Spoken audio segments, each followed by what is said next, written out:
Hey everyone, and welcome to Backseat Sports. I'm Josh, that's Caleb, and today, Nebraska has a new defensive coordinator, and we're going to be breaking it all down today. His history, recruiting, scheme, and Nebraska's bringing a new defensive strategy to the Big Ten, one the conference basically hasn't seen before. So it's going to be really exciting to talk about. We have a ton to go through, not to mention new running backs coach, and of course the Mickey Joseph news as well. So we'll be talking about all of that today. Caleb, how you doing? Man, I'm doing well. It's that time of the off season, but man, it's not disappointing when you get a coaching change. The fireworks keep coming. Football is still going strong in Nebraska football land because of the new head coaching hire. So it's really been fun, and the transfer portal news. Oh my goodness, it just makes it way more fun. We got to talk about that too, and a different video, of course, that will definitely be coming out. Kicking into it, we'll start off with EJ Barthel really quick, running backs coach. He spent the last year at Connecticut under Jim Mora Jr., and he helped the Huskies improve to average 4.8 yards per carry this last season after 3.8 yards the year before. So a big improvement out of them. And that's something you like to see out of a first-year head coach, obviously, because we're going to need it. Although our running system was pretty good this last year, again, we could still see those bumps. And we definitely, as the Big Ten, the meat of the schedule progressed, we were not quite there. Well, yeah, it's interesting because Rhule's kind of taking some chances on some of these guys. I mean, Barthel, he's a new college coach, essentially. I mean, at least in the FBS. Before this, working with Rhule in Carolina, so another one of the NFL guys with Rhule as a scouting intern in 2021, and in 2020 in offense, just a general offensive assistant. Before that, he was at Williams and Mary, Howard, and Albany as running back coaches. And with a recruiting history as recruiting coordinator, but when it comes to actually recruiting on his own in the FBS, he hasn't really had that experience. So it'll be interesting to see how he gets into it here with Nebraska and utilizing the resources Nebraska has to find the right guys. So it is a little bit of a, I don't know, maybe risky hire, or at least an unproven hire. And so it's going to be interesting to keep track on how he ends up panning out here over the next year or two. That kind of dives us right into Tony White, who again is on the younger side of things, baby, and just really had his first defensive coordinator job at Syracuse these last few years with Dino Babers. He was a defensive coordinator for one game before he went to Syracuse as their D coordinator for Arizona State in the bowl game. Kind of went in the bowl game when they got fired. And hey, they had 6 forced turnovers in that bowl game. So got himself a job, Yeah, and head coach Babers was really looking for a 3-3-5 scheme. Rocky Long, the kind of the trademark, the brand name for it. Yeah. Yes, the innovator, the creator of the 3-3-5 defense down at SDSU. And Tony White was one of the guys on his coaching tree for a long time. But not at the top of the list for it. He was just a positions coach. He was the cornerbacks coach, and then again did the same thing at Arizona State again as a cornerbacks coach. Got moved up for that interim defensive coordinator, and was not the first guy on Dino's list, but the other guys kind of got poached over, one including to Mississippi State with Mike Leach. And so Tony White was kind of the best available, so Dino has taken him, and he's done a really good job in his first real defensive coordinator role at Syracuse. He led them to back-to-back top 30 total defenses efforts in the last 2 years, which you like to see, again, some consistency. And the Orange allowed 330.2 yards per game, which was 19th in the country and second in the ACC this season. So very positive stuff. I do want to hop into the 3-3-5 here. So what makes the 3-3-5 interesting, obviously, a lot of people when they hear 3-3-5 are like, is that just nickel? You have another cornerback in there? How is that different? And so it actually is really interesting. It's used in a lot of different ways. The NFL obviously really likes these hybrid players, and this system really highlights the hybrid players in this system. And so it's I think still a really interesting system to develop college talent for the NFL, and it really is staying true to Matt Rhule's themes for wanting to be this kind of professional training ground for a farm system for sending guys to the next level. And where a nickelback is normally playing in the slot, or playing that hybrid role, kind of like an outside linebacker, you'll have near the line of scrimmage. Yeah, near the line of scrimmage. In the 3-3-5, you're almost playing essentially like 3 deep safeties, and then you can shift your safeties depending on the formation to allow for more flexibility. So it's actually really interesting nuance for how you run 3-3-5 versus a 3-4 plus nickel. Yeah, so safeties are pretty much in the same spot, and you just link in they call it a rover or a lobo. Yeah, different systems, different names. Yeah, and they just put him there in between the two safeties as the third one, and just inside of the box. And so again, he can kind of drop down, like Josh said, and either be a run stop help, or again shift over into that coverage. The main thing with that 3-3-5, especially San Diego State style, is they love sending multiple guys on blitzes and masking it with the linebackers. Yeah. So and often sending five. It's really interesting. They started the system because they had too small of guys, kind of that they were tweeners, which we've actually had a lot of at Nebraska in these last couple of years. And it's really interesting how we're going to recruit this. One of the best ones ever was Brian Urlacher, was kind of the staple rover back in the 90s, but obviously he'd be too slow now for kind of course, yeah. the system. And that's why he played middle linebacker in the NFL, you know? Yeah. So it'll be, I'm really interested to see how that works. Yeah. And like, I mean, it makes me back to maybe Eric Hagg or somebody would be like great for this kind of role. Yeah, I mean, in the 3-3-5 right now, there's only a few teams in college football who run it, and the most prominent would probably be Iowa State outside of Syracuse, but also Kansas State has implemented a lot of it this season, and NC State as well has done it. So when it comes to Big Ten play, though, we haven't seen very many Big Ten teams match up against these types of guys besides Iowa versus Iowa State.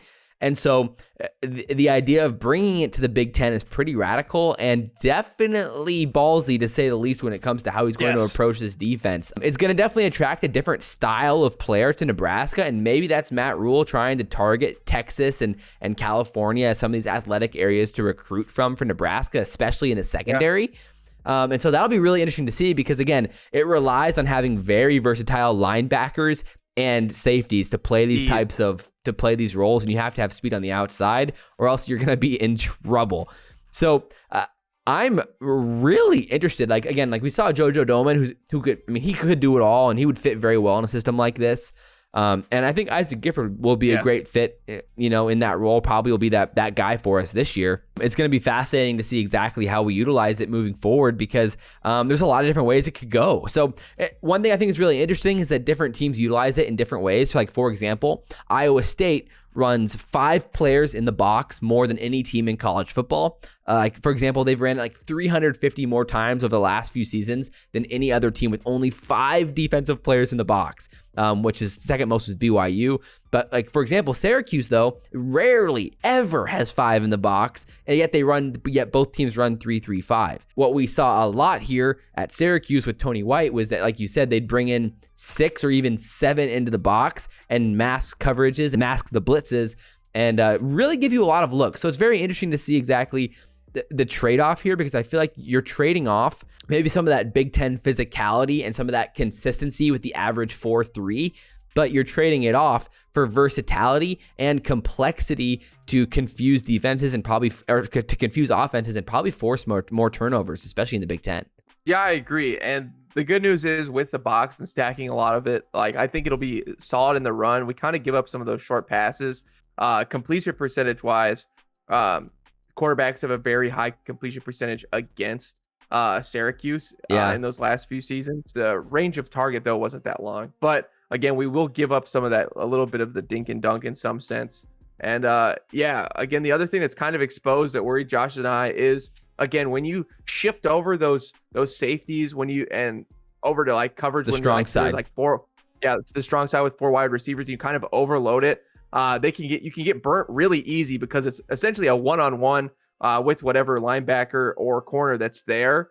It is a linebacker, but there's ways to make it the cornerback. And again, it's a one-on-one for that tackle essentially, and makes you scared against the Wisconsins, the Minnesotas. Again, kind of seeing that and being like, okay, we'll overload this one side, then we'll just pull our fullback or whatever, and then one-on-one and lots of yards. So again, that's the speed can help kind of mitigate some of that if you get the right personnel in, so that you're not getting burnt for 40-yard touchdowns. It's definitely there, and for sure, I'm definitely interested to see how they're going to counter that. I mean, it relies on tackling and it relies on your secondary being really physical. I mean, Iowa State, though, in 2021 was the best team in the Big 12 against the run, while only having 5 players in the box, by far the most of anyone.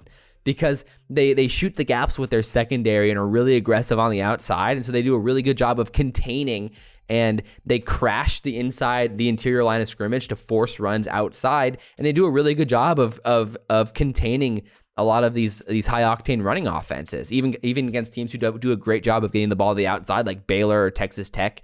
They were able to hold it in check last season, at least. It wasn't successful this year, but it will be interesting to see how it changes when you have a lot of these wing set tight ends and fullbacks in the Big Ten who love getting outside and running these reversals and the edges. So it'll be a really interesting matchup, and it's definitely risky to say the least. So like last year at Syracuse, it was Tony White ran 3-3-5 about 50% of the time of his formations. We'll see how that ends up playing out in the Big Ten and whether or not he can make the Big Ten change to him, or eventually he's going to have to change to the Big Ten.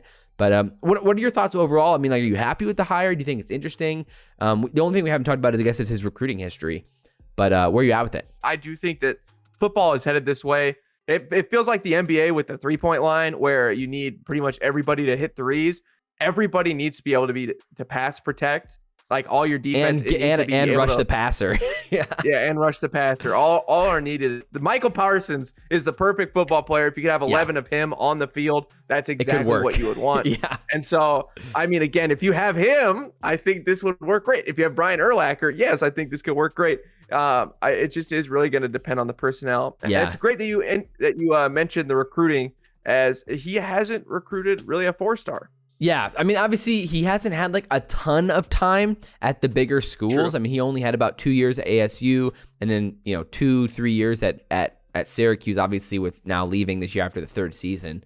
And it's not like Syracuse is a recruiting juggernaut by any means. And I would say back at ASU, though, he did recruit some of the best JUCO corners in the country that year. In 2019, he got the 4th highest JUCO corner, while also getting like one of the better 3-star corners in the country, 39th ranked nationally. Even though he hasn't got like an official 4-star freshman, he has done some decent recruiting and finding talent. So I wouldn't be too worried about it right now, but it is something to keep your eye on to see how he starts converting these recruits later on in his career. The other side of it too is he actually has produced a couple of NFL guys in his time. Just recently. Andrew Cisco, defensive back in the 3rd round of the Jags, and Ifitu Melifonwu for the Lions. So, Cisco's had a good few years for the Jags too, actually. So I'm actually really interested by that. That's promising in only a couple years to get a couple guys to the NFL. Again, I think it's interesting. I do think that, a lot of times it can look more like a 4-4 than a 3-3-5 anyway. Right. So, like, depending on who you're playing. So I think it can work. Again, when so much is happening near that line of scrimmage and you have to figure that out. Yeah. I do really enjoy that. It makes the defenses very fun to watch. Because like you don't know what's going to happen either as a fan. So the formations really do require high IQ football players and smart players to make plays around the field. And it definitely requires a well-coached team to effectively execute those game plans and disguise the blitzes effectively, and make sure you're on the same page. Because if you're sending these mixed blitzes, you've got to make sure you know where you're going to have to be in a secondary. So those safeties are going to have to really be good at communicating together to make that work. Yeah, it's really interesting. Yeah. So I'm excited about it overall. I think it's a fun experiment. And like I said, I do think it's going to probably require us to have more success in Texas again. And we've heard Matt Rhule has some very good connections down there. So I really hope that we can start executing now more on finding these Texas guys to bring them into the Big Ten and run these versatile defensive systems like this. I'd be really excited to see that. Well, what could go wrong? Exactly. So only everything. the other coach that was hired, or shall we say rehired, was Donovan Rhule, who ended up making it back, which is a surprise to be sure. After the tough season of offensive line play for Nebraska, Rhule comes back as the offensive line coach, which again, I think this goes to emphasizes Rhule's interest in bringing NFL coaching experience to college football, with Rhule's past history at the Bears 2 years ago, and obviously his history playing as well. So I think we're both pretty surprised by it. I mean, inherently, there wasn't that much improvement on the offensive line throughout the year, which is not what you like to see, but maybe that's all based off of the talent that was there. And he really had no say in who was going to be his players this season. I thought for a second, a lot of people thought it was a Jim Leonhard play because they both played at Wisconsin together. So for like a hot minute, that was kind of the talk. They both were, Wisconsin captains together. But I don't know. Yeah, it's interesting. Obviously, there's not a lot of nice things to say of our offense, of how it played over the season. Okay, let's talk about Mickey Joseph at least a little bit here. So at this point with the receiving coach, which is going to be a huge topic moving forward, it's right now a big issue. Of course, Mickey Joseph was arrested with charges of domestic assault, and it's quite serious. And obviously, we have huge prayers for the victims and all of that. And obviously, we're waiting to hear exactly confirmation. And I think Mickey's court date isn't until January 10th.